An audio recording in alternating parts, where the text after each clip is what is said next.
Амансыздарбы, ардактуу көрүүчүлөр? Бүгүн өзгөчө кырдаалдар министрлигинин ишмердүүлүгү тууралуу алгачкы 112 подкасты эфирге чыгуу алдында турат. Бүгүн болсо мына ушул Ысык Көл облусундагы керемет бир кооз жаратылыштын койнунда Кыргыз гидромет кызматынын кызматкери менен биргеликте маек курганы турган чагыбыз. Себеп дегенде быйыл Кыргыз гидромет кызматына 100 жыл толгону турат. Демек, алдыңкы убакыт ичинде мына ушул биз билген аба ырайын изилдеген, опол тоодо эмгек жасаган кызматкерибиздин бейнесин жана ишин кенен баяндап бермекчибиз. Ал эми бүгүнкү подкастты мен Нурзат Муратбекова алып бермекчимин. Урматтуу биздин көрүүчүлөр, өзүңүздөргө маалым болгондой, бүгүнкү биздин подкастыбыздын ардактуу мейманы Каракол гидромет борборуна караштуу Жыргалаң Советский гидропостунун 1 категориядагы техник гидрологу Мамбетова Жылдызгүл Зарылбековна. Саламатсызбы? Саламатчылык. Сизди дагы мына ушул эң алгач эле быйылкы мына кылымдык убакыт экен, Кыргыз гидрометинин 100 жылдыгы менен куттуктайбыз. Рахмат. Анан Жылдызгүл айым, эң эле биз баягы жалпы элибиз Кыргыз гидромет дегенде эле аба ырайы тууралуу эсибизге ушул нерсе тартылат эмеспи? Анан бирок ушул аба ырайын аныктоодо анын артында бир түмөн түйшүк турганын эч ким биле бербестир. Себеби мен билген маалымат боюнча ушул алдын ала шашылыш билдирүү бергенде, элге аба ырайы мындай болот экен деп маалымат бергендин артында баягы саат сайын ушул табигаттын кубулушун изилдеген бир түмөн түйшүктүү эмгек жатат. Анан ушул жумушту аркалап келатканыңызга сизге 32 жыл толгон экен, 1994-жылдан бери ушул кызматта иштеп келеткенсиз. Ошон үчүн келиңиз, эң алгач бул гидропост деген эмне, мына биз турган жери, бул гидропосттун кызматы кандай, эң алгач ошол тууралуу маалымат элге берели дагы. Андан кийин ушул сиздин кесибиңизге кенен токтолсок. Саламатсыздарбы, урматтуу көрүүчүлөр? Биринчиден орозоңуздар кабыл болсун. Жараткан Аллахым бардыгыңыздарга жакшылык берсин. Мен бул кызматта иштеп келатканыма быйыл 32 жыл толуп атат. Ушул Кыргыз гидрометтин бул биздин жумушубуз мындай абдан керектүү жумуш деп эсептейм. Кыргыз Республикасынын өзгөчө кырдаалдар министрлигине караштуу гидромет агенттиги гидрометеорология жана айлана чөйрөнүн булагануу деңгээлин мониторинг жүргүзүүнү ишке ашыруу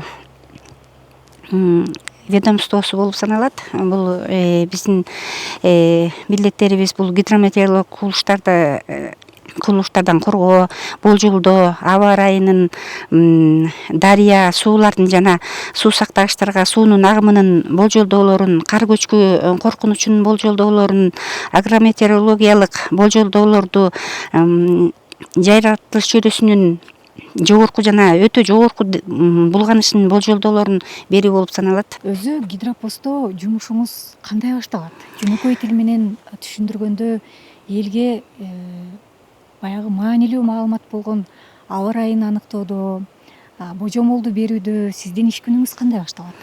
Менин иш күнүм эртең мененки саат 7:40 мен жумуштукка чыгам.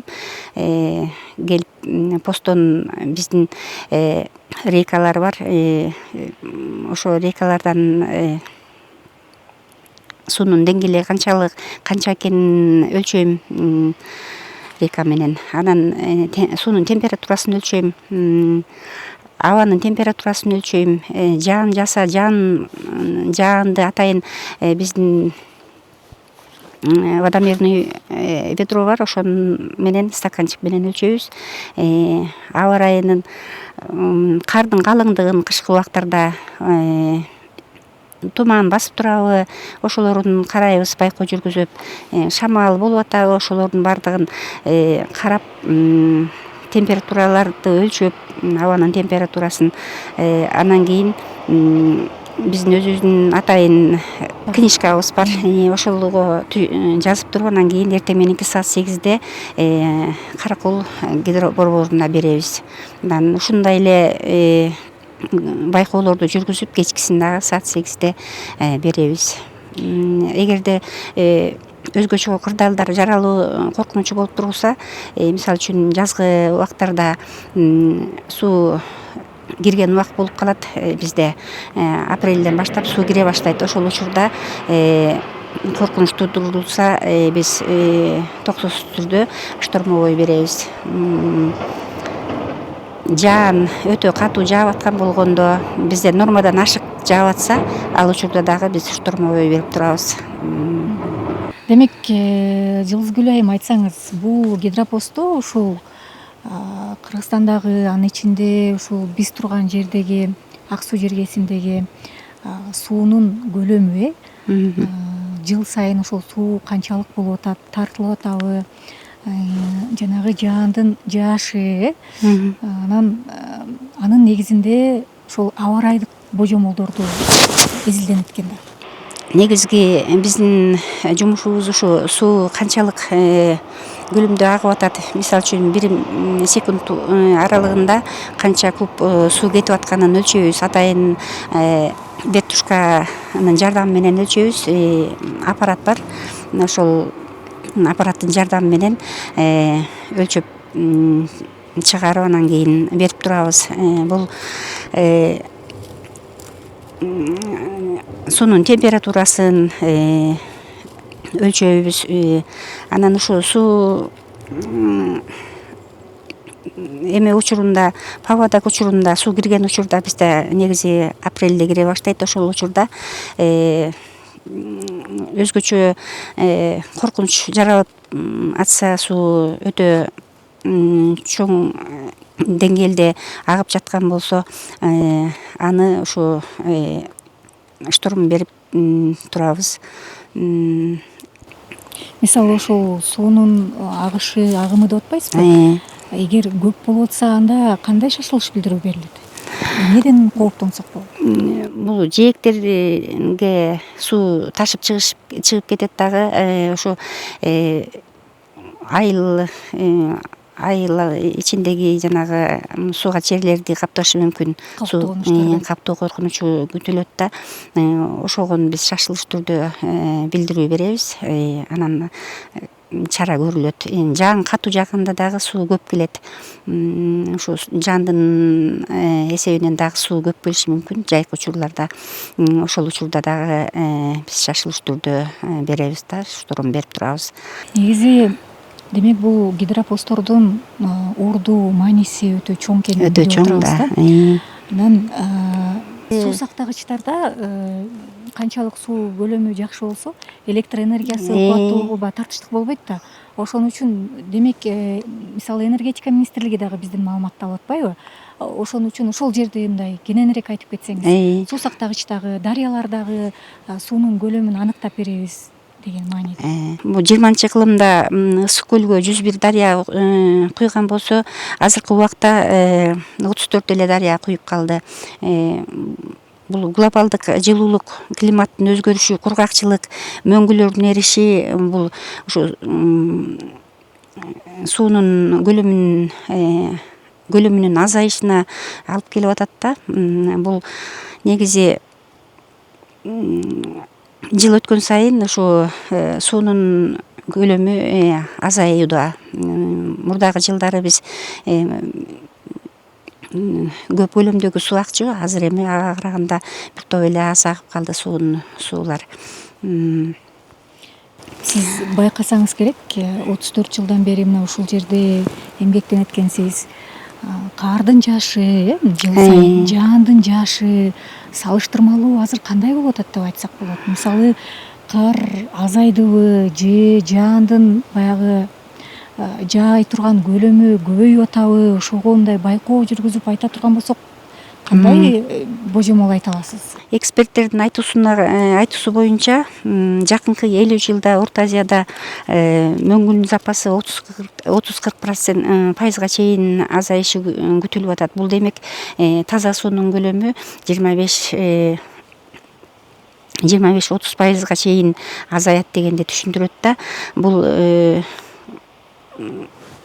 жыл өткөн сайын ушу суунун көлөмү азайып атат. Себеби дегенде кургакчылык болуп атат. Кар дагы жылдагыга караганда аз жаап атат. Мындан көп жыл мурда карлар аябай калың түшчү эле. Азыркы учурда мындай азыраак эле жаап калып атат да. Жаан чачын деле азыраак жайт. Кээде нормадан көп жаап калат. Кээде азыраак болуп калат. Туура айтасыз. Негизи Жылгызгүл эже, бул Кыргыз гидромет кызматы менен өзгөчө кырдаалдар министрлигинин ишмердүүлүгү өтө бир тыгыз баягы байланышкан да. Анан мына акыркы соңку жылдарда 2-3 жылда алып карасак, биздин өлкөдө эле эмес, Европа мамлекеттеринде баягы сел кырсыгы аябай саны көбөйүп атат. Анын арты менен баягы адам өмүрүн алган сел кырсыктары болуп атат. Материалдык чыгымдарды аябай бир көп чыгымга учуруп атабыз.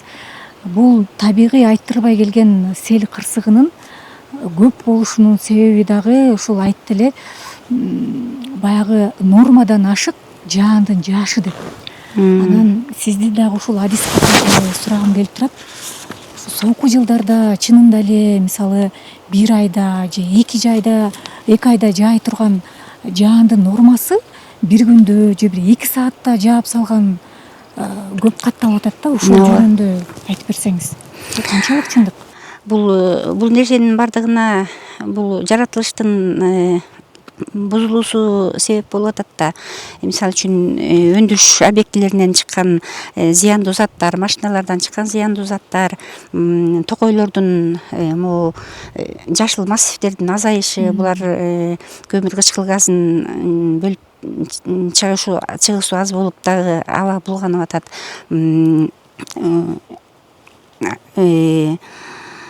Калктын саны да өсүүдө. Мисалы үчүн 1990 Борбор Азияда 24 миллион калк болсо, азыркы учурда 75 миллионго жетти да. Бул калктын саны дагы бул суулардын азайышына көп таасирин тийгизет. Себеби дегенде бул керектүү да. Эгин талаалары сугарылып атат. Эмеге турмуш жетекчилигине колдонулуп атат. Ичүүчү сууда колдонулуп атат да мында. Ошолорду биз мүмкүн болушунча сууну сактап калууга аракет кылышыбыз керек да. Мисалы үчүн тамчылатып сугаруу киргизишибиз керек. Анан гибриддик технологияга өтүшүбүз керек болуп атат бул шартка ылайык. Электромобилдерге өтүшүбүз керек болуп турган учур болуп калып атат. Бул негизи жаратылышты коргоп калышыбыз керек болуп турат. Глобалдык жылуулукта болуп атат. Азыр мына гидропосттордун маанилүүлүгү өтө жогору экенин баса белгилеп айтып атасыз да. Анан мен билген маалымат боюнча ушул совет доорунда бир 150дөн ашык гидропост өлкөбүздө иштечү экен. Анан бүгүнкү күндө ушул 100гө жакын 100гө жакын иштейт экен. Анан бул гидропостторду азыр көбөйтүү боюнча, соңку технология боюнча жана автоматтык гидропостторду салуу иштери жүрүп атат. Бул тармакта азыр кандай өнүгүүлөр болуп атат? Гидропостторду куруу жаңы.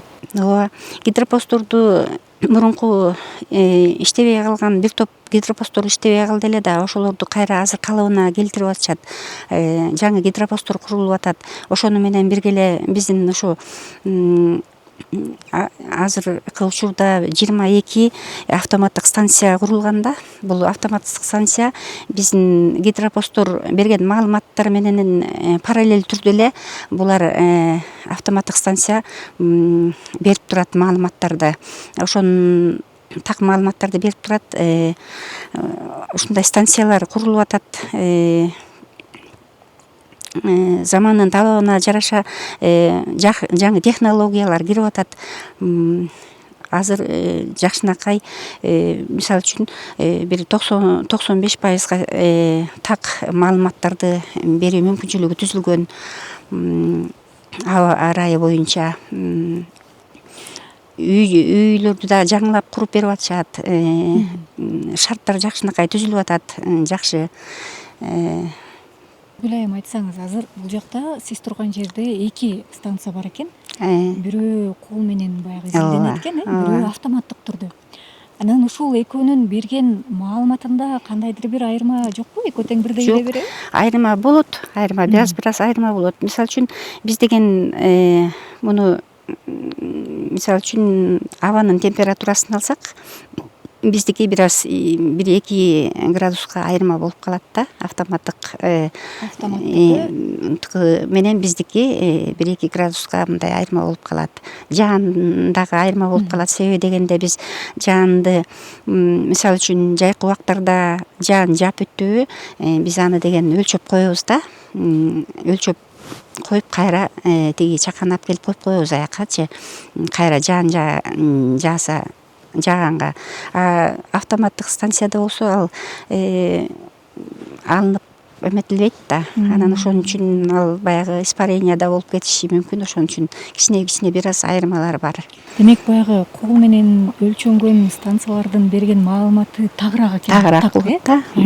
Бул гидропосттордогу ошол сиз айткандай суунун көлөмүн, тартылышын, анын курамын, сапатын изилдейт деп атпайсызбы? Анан Кыргызстанды биз өлкөбүздү суунун башында турабыз, суунун көлөмү бизде өтө бир көп деп аябай мактануу менен айтып келебиз.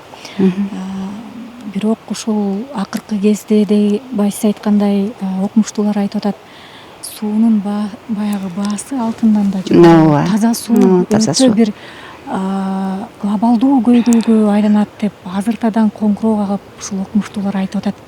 Анан сиздин баамыңызда, көз карашыңызда баягы изилдеп, божомолдоп жүргөн адам катары, адис катары айтсаңыз, Кыргызстандагы мөңгүлөрдүн кору запасы азыр канчалык?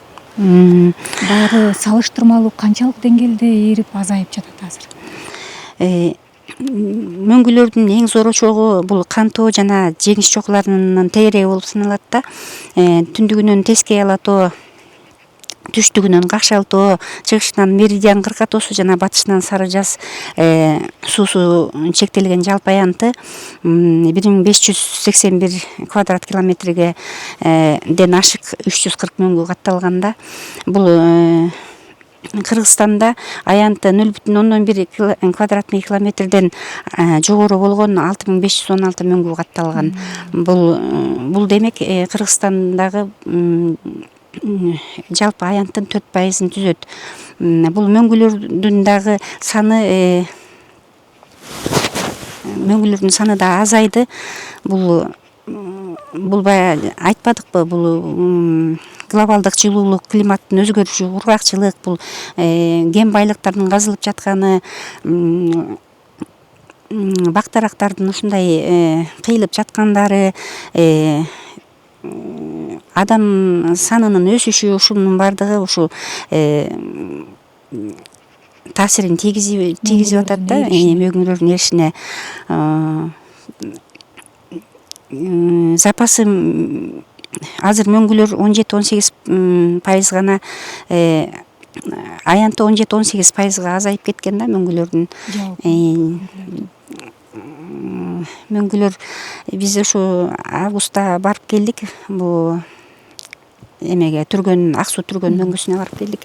Ошол жактан мөңгүдөн канча бир секундда канча куб суу агып чыгып атат, ошону мөңгү эрип чыккан, ошонусун барып өлчөп изилдеп келдик да. Аякка дагы башка чет мамлекеттерден дагы изилдөө жүргүзгөнү келишти.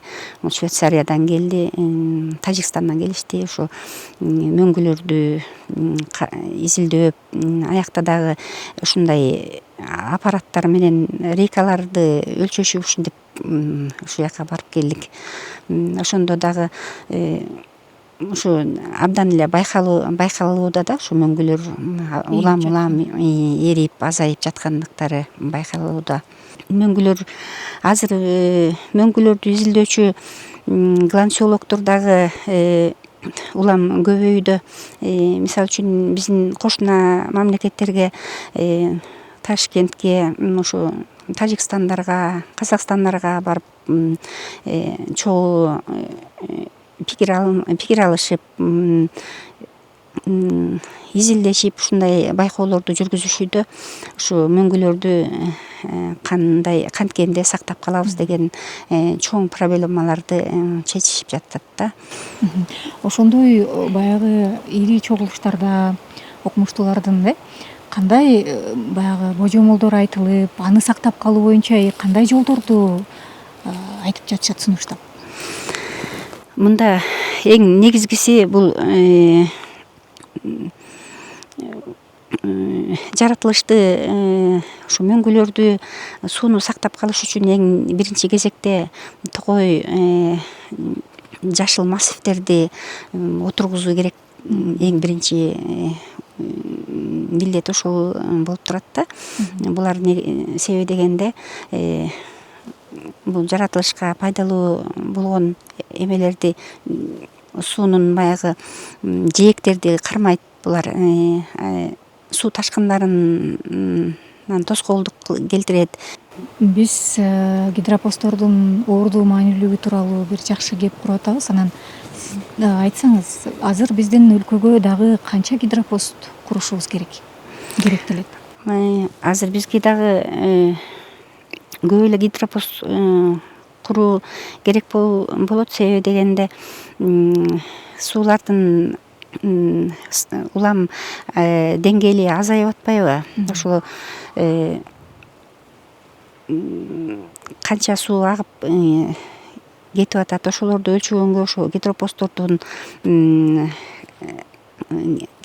керек да. Мурун бизде биякта көп посттор бар эле, ошолор дагы баягы Союз тарагандан кийин жабылып калган эле да. Анан эми ошолорду кайра ачылып атат. Ошо Азыр ошол иш-чаралар, ошол процесс жүрүп атат. Жүрүп атат, ооба. Гидропостторду кайра калыбына келтирүү. Ошо бул Ала Тоо резортко дагы жаңы ачылып атат буюрса. Аякта дагы ошо кар көчкүлөрүн изилдешет. Анан аякка дагы ошо пост курулганы турат жакын арада. Аба ырайын божомолдоп, баягы алдын ала шашылыш билдирүү берүүдө, аба ырайын изилдөөдө соңку кездерде сиздердин тармакка кандай жаңы технологиялар кирди, жаңы ыкмалар балким ишиңиздерди жеңилдеткен же болбосо божомолду сиз айтканда азыр айтып атпайсызбы? Гидрометтин берген алдын ала божомолу 2 күндүкү 95% түзөт. Демек так маалымат депчи. Кандай ушу сиздердин жумушту жеңилдеткен дагы кандай ыкмалар кирип атат? Кандай методдор кирип атат? Биз мурун ушу сууну өлчөгөндө эме менен өлчүүчү элек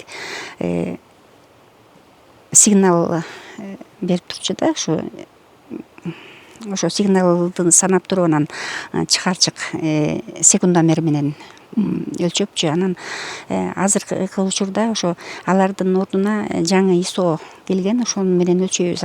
Ал электрондук түрдө бизге сандарын көрсөтүп турат. Анан биз аны жазып туруп анан кийин ошону эсептеп чыгарып анан кийин канча бир секундада канча куб суу кетип атат ошону өлчөп чыгарып беребиз да. Бул бизге өтө жеңилдик болду жумушубузга. Мурун ошо морзе менен берчү элек, анан кийин Россияга өткөнбүз. Эми азыр замандын талабына ылайык азыр ошо компьютер, телефон аркылуу эле берип калдык. Иши жеңилдеди, бир кыйла жеңилдеди. Ушу жаңы технологиялар көп эле колдонулуп жатат. Ушу эмелерди коюп беришкен, күндөн кабыл алуучу күн электрин алуучу ошолорду коюп беришкен. Ошолор эгер электр энергиясы өчүп калса ошолор менен колдонуп иштей беребиз. Жылдызгүл айым, иш күнүңүз кандай башталат? Таң эрте турасыз, станцияга барасыз, эмнелерди изилдейсиз? Ал станциянын ичинде кандай приборлор бар? Аяктан кандай баягы керектүү маалыматты алып, анан ошол гидрометке борборго бересиз? Анан анын негизинде кандай божомол чыгат? Ошону бир элге жөнөкөй тил менен кеңири айтып берсеңиз. Ошо биздин иш күн жана айтпадымбы 7:37 башталат. Постко келип, посттон бизде рейка бар. Ошо рейка аркылуу суунун уровень деңгээлин өлчөйм, анан суунун температурасын өлчөйм. Андан кийин ошо суунун объекттин тегерегиндеги абалды карайм. Жээги музбу, кандай, ушуларын карайм. Андан кийин абанын температурасын өлчөйм, кардын бийиктигин өлчөйм. Эгер кар жааса, аны өлчөп туруп, анан кийин эртең мененки саат 8-де анан ошо Каракол гидроборборуна берем да. Анан күндүзү дагы байкоолор жүрүп турат. Мисалы үчүн эртең мененки саат 10:20 жаам башталса, ошону кагазга жазып коем. Анан канчада бүттү, ошонусун жазып коем. Анан ошону биз тиги гидроборборго беребиз да. Мынчада жаам башталды, мынчада бүттү деп эмелерди беребиз. Шамал башталса аны беребиз. Анын негизинде кандай аба ырайы боло турган? Көлдүн Ысык көл облусундагы аба ырайы боюнча маалымат чыгат, же кандай болот? Ушу Ысык көл облусунда бизде азыр 26 пост иштеп атат. Андан кийин ушул алардын ар бир пост берет да информацияны, информационный посттор да, анан ар бир пост берет. Анан ошолордун маалыматын чогултат. Ага параллельно эле автоматтык станциялардыкын алышат. Анан дагы спутниктерин алышат. Ошону менен адистер анан чыгарышат жыйынтыгын. Жакшы. Жылдызгүл айым, акыркы соңку кездерде климат бир өзгөчө бир өзгөрүүгө дуушар болуп атканын, дүйнөлүк окумуштуулар дагы айгинделеп ошону баягы чакырык кылып, климаттын өзгөрүүсүнө баягы жапырт дүйнө жүзү биргеликте ушул табигый кырсыктардын алдын алалы деп чакырыктарды жасап жатат да. Сиз дагы ушул өзгөрүп жатканын эмнеден баам салып байкап атасыз? Климаттын өзгөрүп жатышы бул глобалдык жылуулук болуп атат. Бул дүйнө жүзүндө 1-3% чейин бул абанын температурасы өзгөрдү да. Бул эң чоң жогорулады. Бул эң чоң бул билинбеген менен эң чоң өзгөрүү да. Ушунун кесепетинен баягы мөңгүлөр кетип атат, эрип суу азайып атат, кургакчылык болуп атат. Эгин талааларында ошо суулары тартыштык болуп туруп атат. Ушу мүмкүн болушунча ошо Жылдызгүл айым, анан эми бул кесипке кандай келип калдыңыз? Эмне түрткү болду? Анан ушунча жыл баягы ушул тармакта кармалып иштегениңизге эмнеси менен сизди тартты ушул кесип? Ушул жөнүндө айтып берсеңиз. Окууну бүткөндөн кийин педагогикалык институт бүткөм, физика факультетин. Анан жолдошум экөөбүз ушу иштеп жүрүп, анан мен кайнатам иштечү эле бул тармакта. Анан кайнатам пенсияга чыккандан кийин анан маган жумушун өткөрүп берген да. Анан ушу кайнатам менен чогуу иштеп жүрүп, суу өлчөгөндө чогуу барып, абаны көрүп, ушинтип жүрүп эле анан ушу кесипке кызыгуум арткан да. Анан ошол жерден кайнатам мага өткөрүп берди жумушун, анан мен ошондон бери иштеп калдым. Ушул жерден бала чакалуу болдук. Жумушум жагат, жакшы. Мамлекет тарабынан өзгөчө кырдаалдар министрлигинин мыкты кызматкери деген төшбөлүк алгам 2011-жылы. Жакшы, ошо кесибим өзүмө жагат, ошо иштеп жүрөм. Бала чакаңыз жөнүндө да айта кетсеңиз. 5 балам бар, 1 кызым бар, 6 балабыз бар. Ошо үйлөнүп жайланышкан неберелерим бар. Ушул балдарыңыздын арасынан сиздин кесипти жолдойм дегендер барбы? Менин экинчи уулум ошо Ала Тоо резортто ачылган турбайбы? Ачылган атат ошо станция. Анан ошол жерде азыр ошого кирген. Азыр чоң ашууда практикасын өтүүдө да, стажировка өтүп атат. Сиздин жолуңузду жолдогон экен. Жылдызгүл айым, сизге эркин микрофон берели. Мына быйыл 100 жылдык жалпы кесиптештериңизге куттуктоо иретинде, анан жалпы эле элибизге кайрылуу иретинде айта турган сөзүңүз болсо. Ушул 100 жылдык келе жаткан 100 жылдык майрам менен куттуктайм. Үй бүлөлүк бакыт таалай, чын ден соолук каалайм, иштерине албан ийгиликтерди каалайм. Рамазан айынын орозосу келип калган учур болду. Кармаган орозоңуздардын кабыл болсун. Жараткан Аллахым эл журтубузга тынччылык, тоокчулук, молчулук, бейпилчилик берсин, ыйманын сап берсин. Ишибиз илгерилеп, мамлекетибиз дагы гүлдөп, өнүгүп өсүп, жакшы дагы албан жетишкендиктерге жетишине каалайт элем да. Бүткүл адамдарды ушу жаратылышты коргогонго чакырып кетет элем. Ардактуу көрүүчүлөр, бүгүнкү биздин 112 подкастыбыздын алгачкы берүүсүн ушул Кыргыз гидромет кызматынын 100 жылдыгына арнадык. Тактап айтканда, Ысык Көл облусунун Ак Суу районунда деңиз деңгээлинен 2100 метр бийиктикте турган Жыргалаң советский гидропостунда эмгектенген Жылдызгүл айым эжебиз менен маектештик. Кайрадан амандашканча бар болуңуздар, өлкөбүздө тынчтык болуп, кырсыктан тышкары бололу.